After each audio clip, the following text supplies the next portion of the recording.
غیر ضروری بالوں کا مرد یا عورت کو کسی کریم سے ریموو کرنا جائز ہے، لیکن مرد کے لیے بہتر ہے کہ وہ جو زیر ناف بال ہیں ان کو بلیڈ سے صاف کرے، اور خواتین کریم یا کوئی ایسا پاؤڈر وغیرہ استعمال کریں. خواتین کے لیے بلیڈ کا استعمال خلاف سنت ہے.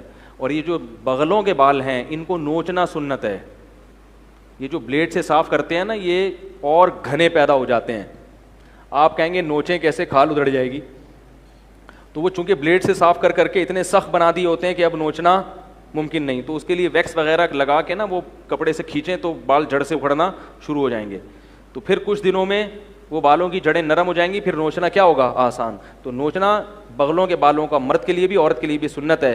اور ایک تو ثواب ہے نوچنے کا، سنت پوری کرنے کا. دوسرا اس کا فائدہ یہ ہے کہ بال پھر جلدی نکلتے بھی نہیں ہیں، اور جو نکلتے ہیں وہ بھی کیا ہوتے ہیں، بہت ہی ہلکے، اور بہت جلدی پھر وہ ہمیشہ کے لیے ختم بھی ہو جاتے ہیں.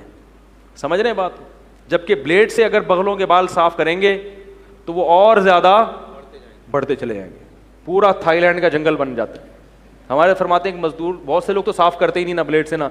تو فرماتے ہیں ہمارے حضرت کہ ایک ہمارے گاؤں کا ٹریکٹر ملازم تھا، وہ جو ہے نا وہ لیٹا ٹریکٹر صحیح کرنے کے لیے.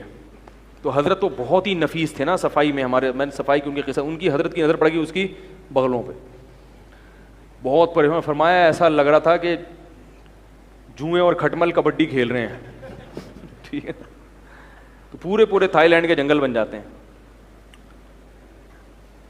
تو صفائی کیا کرو اللہ کے بندو، بہت ضروری ہے یہ.